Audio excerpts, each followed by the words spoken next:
तो हमने देखा कि ये समन संघ बना था, जैसे शाक्यों का संघ हुआ करता था तथागत से पहले। तो वहां पे भी उनका जो 16 जनपद थे, वो 16 जनपदों का जो चयन होता था वो डेमोक्रेटिकल पैटर्न से ही होता था। वहां पर हम देखते हैं कि कपिल वस्तु का था, जो बाकी के सारे थे, कौशल का था, ये सारे जितने भी थे, वज्जी का था। ऐसे 16 जनपद थे। 16 जनपदों में अपना जो राजा होता था, भले ही वो राजा हो, लेकिन राजाओं को शाक्य संघ जैसे कपिल वस्तु ने चूज करता था, वैसे अलग अलग राज्यों के अपने अपने संघ हुआ करते थे, और वो संघ डिसाइड करते थे कि किसको राजा बनाना है, और वो देखते थे कि कौन कैरेक्टर पर्सन है जिसको कि राज करने का मौका दे दिया जाए। ये मॉरल प्रिंसिपल जो है, बाद में तथागत बुद्ध जब बुद्ध बने तो उनकी जो थ्योरी उन्होंने बनाई, उस थ्योरी का बेस था ह्यूमैनिटी। ह्यूमैनिटी ग्राउंड पर हर देश की, हर राज्य की, हर राजा की सत्ता चलनी चाहिए, ये बात उसमें से निकल आई, और उसमें से डेमोक्रेटिक वैल्यूज इमर्ज हो गए। ये बात मैं इसलिए कह रहा हूँ कि बाबा साहब जब कोलंबिया यूनिवर्सिटी में पढ़ रहे थे तो उनको जॉन ड्यूई नाम के बहुत बड़े थिंकर प्रोफेसर थे, वो उनको पढ़ाते थे।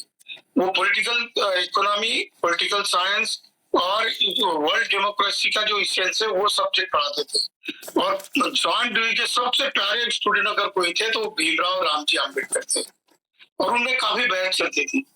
उनका कहना जो था, जॉन ड्यूई ने जो बात कही है वही बात बाबा साहब ने कॉन्स्टिट्यूशन में लाई है, कॉन्स्टिट्यूशनलिज्म में लाई है। और आज मैं बता दूं आपको कि दुनिया में जितनी पढ़ाई, जितना रिसर्च, जितना संशोधन डॉक्टर बाबा साहब अम्बेडकर के जीवनी पर, उनके प्रिंसिपल्स पर और भारत के कॉन्स्टिट्यूशन पर चल रहा है, उतना संशोधन कहीं भी नहीं चल रहा। आपके देश में बताया नहीं जाता, क्योंकि आपके देश में संविधान के ऊपर सच्चा प्यार करने वाले लोग अभी तक पावर में आने के बाकी है, अभी तक आए ही नहीं। अगर ऐसा नहीं होता तो एक तरफ किसी कांवड़ यात्रा वाले के ऊपर हेलीकॉप्टर से फूल नहीं बरसाए जाते, या फिर संविधान को बचाने के लिए कोई रक्षक की अपॉइंटमेंट नहीं करता, क्योंकि बाबा साहब ने खुद कहा है। बाबा साहब कहते हैं कि संविधान जो है, ये संविधान केवल ये नहीं है कि कोई ऐसी किताब है उसको इधर से उधर उठा दो, इधर से उधर रख दो। वो कहते हैं कि ये आइडिया ऑफ इंडिया है, आइडिया ऑफ डेमोक्रेसी है। इस संविधान से दुनिया में जो सबसे बड़ा लोकतंत्र, biggest democracy in the world कहते हैं हम लोग, उसका संचालन होता है हमारी संविधान से। और ये केवल हम नहीं कहते, यूनाइटेड नेशन बार बार कह चुका है।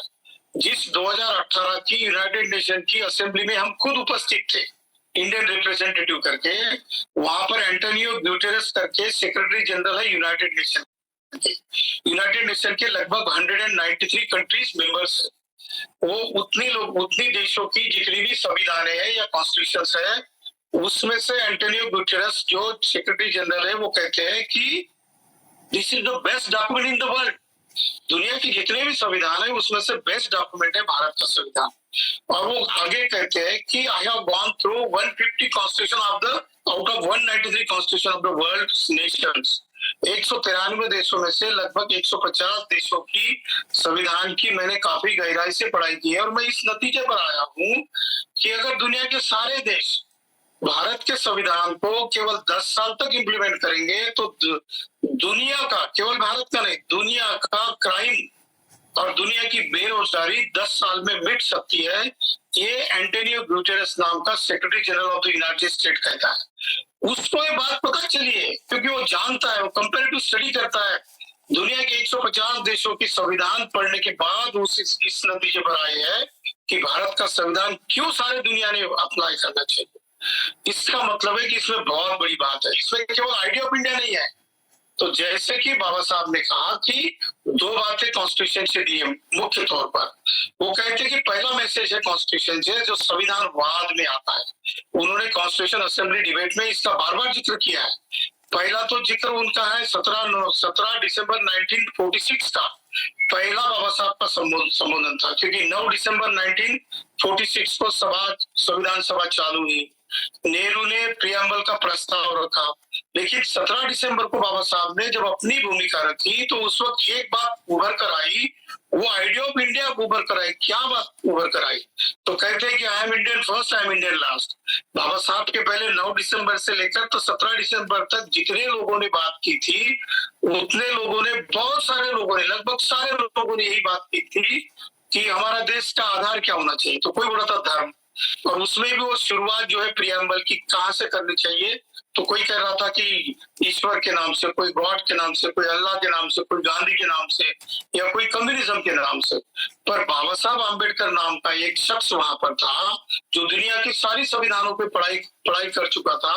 और इतना ही नहीं, केवल संविधान ही नहीं पढ़े थे उसने, उन्होंने वर्ल्ड की कंपेरेटिव मोरालिटी की शिक्षा भी पढ़ी थी। 1935 की एक किताब है, comparative study of most effective religions of the world, 1935 की किताब है। उसमें दुनिया के जितने भी बड़े बड़े 11 रिलीजन्स थे, उस 11 रिलीजन्स की कंपेरेटिव स्टडी बाबा साहब ने की थी। और फिर वो अपने गुरु जॉन डुई के साथ आर्गुमेंट करते थे। जॉन डुई को दुनिया का इवोल्यूशन ऑफ प्रैग्मेटिज्म का एक बहुत बड़ा चिंतक माना जाता है। और बाबा साहब के ऊपर जो शिकागो यूनिवर्सिटी का एक प्रोफेसर है, उन्होंने अभी अभी संशोधन किया है 10 साल पहले, 2012 में। वो है स्कॉट आर स्ट्राउड। ये स्कॉट स्ट्राउड नाम का जो लेखक है, जो संशोधक है, जिसने रिसर्च किया है, खासकर वो कहता है कि the evolution of pragmatism in India, it's father is doctor Ambedkar. वो इस नतीजे पर आए। क्यों? तो कहते हैं कि इस इंसान ने केवल भारत की ही डेमोक्रेसी को स्थापित करने की बात नहीं की, तो दुनिया की डेमोक्रेसी को ठीक तरीके से इस्टेब्लिश करने का तंत्र दिया है। इसीलिए आइडिया ऑफ इंडिया केवल आइडिया ऑफ इंडिया नहीं है, वो आइडिया ऑफ वर्ल्ड है। इसीलिए भारत के संविधान को best document in the world कहा जाता है। तो ये एंटोनी ग्यूटेरस कहता है, कोई झूठ नहीं है, पूरी बात नहीं है। पर क्या इस संविधान को, जो कि दुनिया को रूल करने की क्षमता रखता है, क्या इसको समझते हैं जो लोग हम कहते हैं कि संविधान के रक्षक, सो कॉल्ड रक्षक भी कहते हैं, या फिर जो लोग संविधान को विरोध करते हैं, वो भी क्या संविधान को समझे? मैं तो इस नतीजे पर आता हूँ बार बार, ठीक है, हम लोग तो संविधान को अपनी जी जान से ज्यादा प्यार करते हैं, क्योंकि हमने देखा कि हमारी सारी फंडामेंटल राइट्स, जो मूलभूत अधिकार थे, और directive principle of state policy से जितने भी अधिकार, हक और हुकूक हमको मिले, वो केवल और केवल भारत के संविधान से मिले हैं। ये अगर भारत का संविधान नहीं होता तो हम आज इस मीटिंग भी नहीं कर सकते। इतने अच्छे कपड़े पहनते हम लोग, इतना अच्छा ढंग से रहते, इतना अच्छा आर्गुमेंट करते हैं हम लोग, ये कुछ भी नहीं कर पाते अगर भारत का संविधान नहीं होता। तो ये idea of India, idea of world Bharat के संविधान में किस तरीके से आया? तो दो बातें हैं। एक है, बाबा साहब कहते हैं कि पहला मैसेज है कि to create a casteless society, जाति विरहित समाज की रचना करना, ये भारत के संविधान का पहला मैंडेट है। दूसरा है कि टू एस्टेब्लिश इनलाइटन इंडिया, प्रबुद्ध भारत का निर्माण करना। ये क्यों करते हैं? क्योंकि वो कहते हैं कि 1946 के 17 दिसंबर के व्याख्यान में उन्होंने इसीलिए कहा कि I am Indian first, I am Indian last. वो कहते हैं कि अगर आप पहले आपके रिलीजन को, आपके धर्म को चिपक गए हो, आपके धर्म को आप प्रमाण मानते हो, तो आप इस नेशन को नेशन इस्टेब्लिश नहीं कर सकते। और उनका कहना है कि भारत में सबसे ज्यादा अगर बड़ा कोई चैलेंज है तो देश को नेशन बनाना है। वो कहते हैं कि those who believe that India is a nation, they are in illusion. जो लोग ये समझते हैं कि भारत एक राष्ट्र है, वो भ्रम में है। We are not nation yet, हम लोग अभी एक राष्ट्र नहीं है, we are nation in the making. हम लोग राष्ट्र निर्माण की प्रक्रिया में बने हुए हैं। और ये जो संविधान जो है, ये भारत को इस देश का एक राष्ट्र बनाने की कोशिश करता है। तो इसके बीच का सबसे बड़ा टकराव अगर क्या है, तो वो कहते हैं कि चातुर्वर्ण और जाति व्यवस्था। क्योंकि एक तरफ बाबा साहब कहते हैं कि पॉलिटिकली आप इक्वल हो, पॉलिटिकली आप one man one vote one value है, आपको एक इंसान को एक मत देने का अधिकार है। लेकिन सोशली अगर आप देखोगे तो सोशली आपको बिल्कुल गिना नहीं जाता, आपको रास्ते पर घूमने नहीं दिया जाता, आपको शादी के वक्त घोड़ी पर बैठने नहीं दिया जाता, आपको आपके फंडामेंटल राइट्स को अवेल नहीं कर दिया जाता, आपको उसका अधिकार, आप उसको उपभोग नहीं कर सकते हो। ये व्यवस्था सोशल में है। और इकोनॉमिक्स तो उससे बुरा हालत है, क्योंकि पिछले साल का बजट हमने देखा और आज का बजट अगर देखते हैं हम लोग 22-23 जुलाई का, तो उसमें हम अंतर देखते हैं 2023 का जो 23-24 का जो बजट था, लगभग 45,42,000 करोड़ का था। उसमें से प्लानिंग कमीशन के रेजोल्यूशन से हमको लगभग 45 लाख, 4,50,000, 4,52,000 करोड़ का एलोकेशन होना चाहिए था। ऐसा नहीं हुआ, वो सिर्फ 2,40,000 करोड़ था। और इस साल का जो बजट दिया है फाइनेंस मिनिस्टर ने अभी 23 तारीख को, लगभग 48,82,00,000 का ये आम बजट है गवर्नमेंट ऑफ इंडिया का। उसमें से अगर ये प्लानिंग कमीशन का अगर रेजोल्यूशन दिया जाता और आइडिया ऑफ इंडिया अगर स्टैब्लिश हुई होती तो SC/ST को इसमें से 10% ऑफ द जनरल बजट का एलोकेशन होना चाहिए था। बट हुआ कितना, 2,75,000 करोड़। इसका मतलब 4,82,000 करोड़ में से 2,75,000 अगर दिए गए हैं तो इसका मतलब 2,08,00,000 से 9 करोड़ रुपए का एलोकेशन आपके हिस्से का किसी ने और ने ले लिया। ये क्यों हुआ? क्योंकि हम लोग उसको जानते नहीं थे। आइडिया ऑफ इंडिया को भी नहीं जाना हमने, बेसिक थीम को भी नहीं जाना हमने, कि वो कहते हैं कि इनइक्वालिटी है। पॉलिटिक्स में तो हमको आपको एक वोट का अधिकार है, सबको है। प्रेसिडेंट भी एक की वोट देता है और रास्ते का कोई अगर बेगर है, कोई भिखारी है या गरीब से गरीब इंसान है, उसको भी एक ही वोट का वैल्यू है। वन मैन वन वोट, लेकिन उसका वन वैल्यू नहीं है। वन वैल्यू क्यों नहीं? क्योंकि पॉलिटिकल डेमोक्रेसी को सोशल और इकोनॉमिक डेमोक्रेसी में अभी तक हमने कन्वर्जन नहीं किया है। ये होगा कैसे? तो इसके बीच का टकराव क्या है, इसके बीच का हर्डल क्या है, कौन सी बाधा है इसमें? तो कहते हैं कास्ट सिस्टम है, इनइक्वालिटी, और दूसरी कहते हैं कि चातुर्वर्ण की व्यवस्था, और तीसरी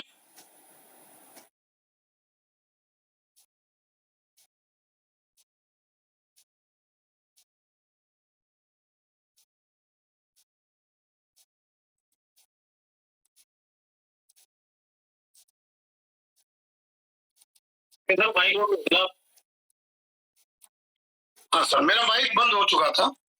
तो वो कहते हैं कि इसके लिए क्या चाहिए? तो आप सोशली और इकोनॉमिकली इक्वल कब आओगे? जब आपका पॉलिटिकल राइट से कन्वर्ट हो जाएगा सोशल और इकोनॉमिक राइट्स में। तो होगा कैसा? जैसे कि अभी बात कही है 2-4 वक्ताओं ने सेशन में कि हमारे 131 मेंबर ऑफ पार्लियामेंट से SC/ST के, क्या उन्होंने प्लानिंग कमीशन का अभी के नीति आयोग का रेजोल्यूशन पढ़ा है? अगर वो पढ़ते और इतना ही काम करते कि सिर्फ SC/ST के लोग आउट ऑफ पार्टी जाकर अगर संसद में इतना ही करते कि हम लोग, हमारा जो बजट है 4,82,000 का क्यों नहीं है, इसलिए हम सब लोग वॉकआउट तो भी करते हैं या फिर विरोध करते हैं इसका। आप सोचो कि अभी जो सत्ता में पार्टी है उसको 295 का 91 मेंबर ऑफ पार्लियामेंट का बहुमत है लोकसभा में, उसमें से 131 निकाल दो तो ये अल्पमत में आ जाती है सरकार, ये भी अल्पमत में आ जाती है और विरोधी पार्टी भी प्रॉब्लम में आ जाती है। पर ये सोच नहीं बनी हमारी आइडिया ऑफ इंडिया की और हमारे हक और अधिकारों की, और संविधान को हमने ठीक तरीके से समझा ही नहीं है, इसीलिए सारे के सारे प्रॉब्लम हमारे जैसे को वैसे बने हुए हैं। अब इसके ऊपर इलाज क्या है? तो थ्योरी ऑफ प्रैग्मेटिज्म में ये कहते हैं स्ट्रॉट कहते हैं, स्ट्राउड, वो कहते हैं कि जो थ्योरी जो लिखी है बाबा साहब ने, वो थ्योरी सटीक है, उनको सोशल डेमोक्रेसी लानी चाहिए थी, क्योंकि बाबा साहब ने कहा कि equality is another name of democracy. लोकतंत्र में समता ये लोकतंत्र का दूसरा नाम है, ऐसा बाबा साहब ने कहा। और ये आएगा कब? तो कहते हैं जब प्रेशर ग्रुप तैयार होगा। प्रेशर ग्रुप कैसे तैयार होगा? तो वो लिखते हैं कि आपको संगठित होना पड़ेगा। जब तक आप संगठित नहीं होते तब तक आप सोशल प्रेशर तैयार नहीं कर सकते। और सोशल प्रेशर आता कैसे? तो कहते हैं कि सोशल प्रेशर जो आता है कल्चरल प्रेशर से। एनिलेशन ऑफ कास्ट में ये बात बाबा साहब ने बार बार लिखी है, every political revolution precedes culture and social revolution. हर राजनीतिक क्रांति से पहले कल्चर यानी सांस्कृतिक और सामाजिक क्रांति का होना जरूरी होता है, और सांस्कृतिक क्रांति को बनाए रखने के लिए हम लोगों को इकट्ठा आना जरूरी है। जैसा कि अभी वो जो धर्म सत्ता में है, जो धर्म के लोग, ये एक आदेश निकलता है या कोई ईद होती है और नमाज पढ़ी जाती है तो एक बार ऐलान होता है कि कल सवेरे आपको 8 बजे, दोपहर 1:30 बजे आपको ऐसे ऐसे नमाज अदा करना है, सारे मस्जिदों में जाकर आपको नमाज अदा करनी है। किसी भगवान की, उनके धर्म की अगर जयंती करनी है तो कहा जाता है कि 8:30 बजे आप सारे लोग पूजा में बैठेंगे। क्या ऐसा तंत्र है बहुजनों का या समणों का कि हम लोग कह सकते हैं कि ठीक है, हम लोग जिस रिलीजन को मानते हैं, जिस समनों को मानते हैं, जैसे कि बुद्ध की बात को देखो। ऐसा कोई तरीका है इस देश में या दुनिया में कि हम लोग 8 बजे से 9 बजे तक त्रिशरण पंचशील करेंगे या फिर बाद में कोई हमारे जो रीति रिवाज करेंगे? ऐसा कोई नहीं है। क्यों ये हुआ नहीं? क्योंकि हम लोग इकट्ठा नहीं है। तो ये बात बाबा साहब ने ये 17 दिसंबर 1946 के व्याख्यान में तो की थी, लेकिन 4 नवंबर 1948 का भी उनका एक व्याख्यान है और 25 नवंबर 1949 का जो सबसे आखिरी का जो व्याख्यान है उसमें ये आइडिया ऑफ इंडिया, डेमोक्रेसी के प्रिंसिपल्स और इकट्ठा आने की बात कही है। वो 17 दिसंबर 1946 में कहते हैं कि इस देश को तभी बचाया जा सकता है, इस देश को तभी राष्ट्र बनाया जा सकता है और इस देश के सारे वंचित घटकों को सामाजिक, आर्थिक और राजनीतिक अधिकार तभी बन सकते हैं जब ये देश राष्ट्र बनेगा। और राष्ट्र बस बनने के लिए क्या है? तो मुझे सबसे पहले ये इस देश के ऊपर प्रेम करना पड़ेगा कि I am Indian first, I am Indian last. तो क्या कुछ गिने चुने हम जैसे लोगों को छोड़कर लोग इस देश को देश मानते हैं? वो तो किसी धर्म की व्यवस्था यहाँ पर लागू करना चाहते हैं। ये सबसे बड़ा टकराव है। अगर वो लाना चाहते हैं तो क्या वो संख्या में ज्यादा है? बिल्कुल नहीं। जो ये आइडिया पन पाते हैं, लोगों के मन में डालने की कोशिश करते हैं, वो केवल संख्या में 3-3.5% लोग हैं। बट उनका कल्चरल रेवोल्यूशन है, उनका कल्चरल यूनिटी है, इसीलिए वो लोग सारे देश पर राज करते हैं। क्योंकि बाबा साहब कहते कि गुलामों की कोई संस्कृति नहीं होती, उन्होंने अपनी संस्कृति बनाए रखी है। एक आदेश निकाल दिया जाता है कि किसी कांवड़ यात्रा पे जाना है और आपको वहां पे जाके फूल चढ़ाना है, मत्था टेकना है, तो लोग उसके ऊपर आर्गुमेंट ही नहीं करते कि कांवड़ यात्रा लेकर मेरा क्या भला होगा, क्या मुझे उसमें से नौकरी मिलेगी, क्या मेरी बेरोजगारी खत्म होगी, क्या मेरे घर में कुछ पैसे आएंगे, क्या मेरे बच्चों को एजुकेशन मिलेगा, क्या मुझे सारे कॉन्स्टिट्यूशनल राइट्स, फंडामेंटल राइट्स और डायरेक्ट प्रिंसिपल के जितने भी प्रोविजन है क्या मुझे मिलेंगे? बिल्कुल नहीं, क्योंकि वो आर्गुमेंट नहीं कर सकता, क्योंकि वो इकट्ठा नहीं है और इकट्ठा नहीं होने की वजह से वो शिक्षित नहीं है और वो सामाजिक दृष्टि से एक नहीं है, इसीलिए उसका प्रॉब्लम है। तो इसके ऊपर उपाय क्या है? तो बाबा साहब ने कहा कि इसके लिए एक काम करना पड़ेगा, जो कि जॉन डुई के साथ उनका बहुत आर्गुमेंट हुआ था। जॉन डुई ने कहा था कि जो मोरालिटी है बेसिक प्रिंसिपल होना चाहिए प्रैग्मेटिज्म का, व्यवहारवाद का। तो एक स्टाउट जो है, स्कॉट स्टाउट कहता है कि बाबा साहब को मैं इसलिए दुनिया का सबसे बेहतरीन एजुकेशनलिस्ट भी और डेमोक्रेटिक पर्सन भी इसलिए मानता हूँ क्योंकि उन्होंने दुनिया के बारे में, व्यवहार के बारे में सीखा। ठीक है, किसी के कोई लगभग 40-50 धर्म होंगे, कोई धर्म क्या करता है ये बात मायने नहीं रखती। क्या व्यवहारवाद में आज वो धर्म की फिलॉसफी लागू हो सकती है? क्या इस दुनिया के लोग, इस देश के लोग हैप्पी रह सकते हैं, आनंद में रह सकते हैं या फिर इस देश को नेशन कर सकते हैं? ये वाली व्यवहारवाद की आइडिया बाबा साहब ने मॉडर्न डेमोक्रेसी में लाई है दुनिया में, और इसीलिए फिर एंटोनियो गुटेरेस को कहना पड़ता है कि भारत के संविधान के सारे बेसिक फीचर्स को आप अगर इंप्लीमेंट करोगे तो दुनिया दुरुस्त हो सकती है। हम केवल भारत को दुरुस्त करने की बात कह रहे हैं। तो ये समझने के लिए क्या करना पड़ेगा? तो उन्होंने कहा 1949 के 25 नवंबर के व्याख्यान में उन्होंने कहा कि सबसे पहले हमको हमारे राष्ट्र की चिंता करनी चाहिए। वो कहते कि मेरा मन हमेशा चिंतित में रहता हूँ कि इस राष्ट्र का क्या होगा, क्योंकि उन्होंने उसी व्याख्यान में 4 नवंबर के व्याख्यान में और बाद में 25 नवंबर 1914 के व्याख्यान में कहा, वो लिखते हैं और उस भाषण में कहते हैं कि अंग्रेजों की जो राजवट है, अंग्रेजों की जो सत्ता है, उनका जो स्वराज्य है, वो जब यहाँ से चला जाएगा तो मेरे से लिख लेना, इस देश के अगर बहुजन इकट्ठा नहीं होंगे, अगर जागरूक नहीं होंगे, तो गोर गरीब लोग जो है, जो गरीब और पिछड़े वंचित लोग हैं, उनका गला काटा जाएगा। कौन काटेंगे? तो साहूकार, ये कारखानों के मालिक और ये जो विचारधारा अपनी फैलाने वाले जो पुरोहित लोग हैं, वो लोग आपका गला काटेंगे, आपको मजदूरी नहीं देंगे, आपको तनख्वाह नहीं देंगे और आपके बेसिक राइट्स को हैमर कर देंगे, खत्म करने की कोशिश करेंगे और अपनी उच्च वर्णीय व्यवस्था आपके ऊपर थोपने की कोशिश करेंगे। तो इसके लिए क्या करना पड़ेगा? तो कहते हैं कि ये सोशल, कल्चरल, इकोनॉमिक और पॉलिटिकल, इस डेमोक्रेसी के चक्र को आपको उसके आस के से घुमाना पड़ेगा। और कैसे घुमाना पड़ेगा? तो कहते हैं कि 80% लोग फार्मर है, किसान है, कष्टकरी है, मजदूर है, उन्होंने अपनी सरकार इस्टेब्लिश करनी चाहिए। और अंग्रेज के जाने के बाद अगर ये लोग इकट्ठा नहीं होंगे तो लिख लेना कि इन लोगों की हालत बहुत बुरी होगी, ऐसा बाबा साहब ने तीनों व्याख्यानों में कहा। बिल्कुल वही बात आज हम लोग भोगते हैं, है ना। देखा हमने कि 400 पार का नारा लगाया था। 400 पार तो ये ठीक है, हमारा जो 40 साल का जो मुद्दा था डेमोक्रेसी का, हम लोग संविधान को बचाने का मुद्दा पिछले 1984-85 से माननीय काशीराम साहब के बाद हमने हाथ में उठाया था संविधान को। 1-2 महीने के अंदर हमारे हाथ से छीन लिया है मुद्दा और उन्होंने संविधान हाथ में पकड़ा, संविधान बचाओ, और उनका 405 का 241 तक लेके आए।